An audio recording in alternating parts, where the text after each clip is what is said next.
All right, let's model this little pommel bit out here. So I want to make sure I'm in object mode. I am going to select the pommel bit here. And let's just add the subsurf modifier to it so that it's kind of looking a little bit more the same resolution as the handle here, so that it just makes it looks a little cleaner now, and we can see how to attach these two. So the first thing I want to do is grab this end in edit mode. I'm going to hit X-ray mode again, box select right there. And I just want to scale, hit S, scale these down just a little bit so that they're fitting inside. Turn off X-ray mode. Is that better? No, see, we're still... So sometimes rotating around to this side can be a better way. So let's select again. One, vertex mode, scale, and scale it down until it's fitting inside of that ring. And in fact, we can just scale it down until it's kind of fitting the overall shape of that handle there. Okay, looks good. And let's tab back out. I'm going to select the ring one more time, Control C, Control V, make a copy of that. Let's slide this one over, and we'll hit S to scale this up. And we always want to rotate it around, check it from a couple different directions. We're going to click over to our scale tool so that we can access the widget, scale it in that way. And now we've got some nice detailing attaching there as well. And you can play around. If you want this to be wider down here, you can certainly make that choice. We can select this again. We can go into edit mode. We can grab all of these, grab the scale tool, come down here, and we can pull these out, fit that in right there. That looks nice. All right, step 2, we want to add a little detailing here. And what I'd like to see is some sort of octagonal shape sort of facing the camera. So I think it might be, let's just scale this down. So we'll do that using some loop cut. So let's grab our loop cut.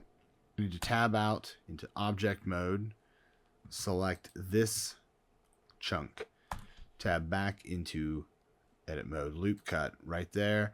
I'm going to do another one right there. I'm going to press 2, jump into edge selection mode, and I'm going to hold down, go back to my selection tool, press 2 to enter edge selection tool. I'm going to hold Alt and grab this entire loop ring. So remember, Alt clicking on an edge will select the entire loop. Now to add a face, again, we're going to press F. And if I immediately press S to scale it in, we can shrink this face down. I don't want to do a whole bunch, just a little bit to get a little detail in there.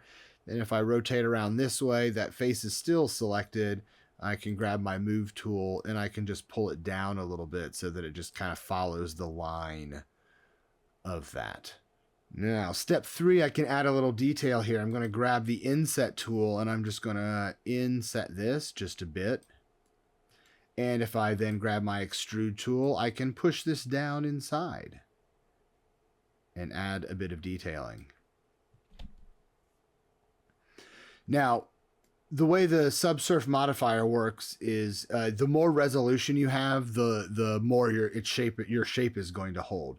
So if I don't want this to completely get blown out by the subsurf, I can inset this a few times, maybe 1, 2, 3 times. And then if I press 1 to select vertex selection mode and press M, merge at center, now I've got some geometry in here that's going to help that hold its shape a little bit better. Step 4, let's do our mirror modifier.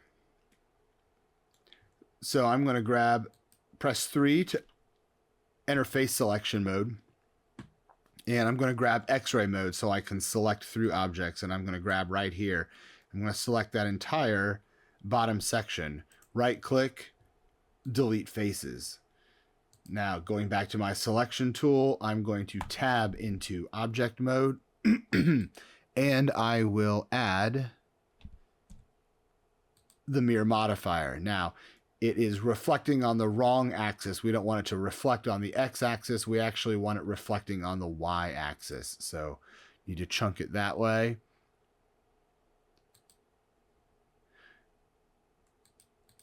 All right, we don't want it reflecting on the x-axis. We actually want it reflecting on the z-axis. So we're going to turn that on. Sometimes you just got to flip through and find the right one that you need. And there we've got some nice detail. So click off of that. I can collapse this one down, and I'm going to turn off the x-ray so that we can see a little better. And let's go ahead and add our subsurface modifier. And we can add this up to levels of 2 here. So we can again employ our edge crease method to help this out. So let's select this, and we'll tab back into, actually I'm going to turn that off so that we can see it. We turn off in the viewport right there. And if we go in here and we want to select the edges that we want to hold their creases. So I'm going to tab into edge select mode. I'm going to hold Alt, and I'm going to select that outer ring. I'm going to select the outer ring holding Shift Alt. Then I'm going to hold Shift Alt, select this ring, and then I'm going to grab this ring down here at the bottom. And we're going to right click. We're going to say Edge Crease, and we're going to drag that value up until we get a value of +1 and see the pinkish color. Left click to lock that in. And now if we turn our subsurf back on, we can see that that edge has held in a little bit better there. And we can always make some adjustments here.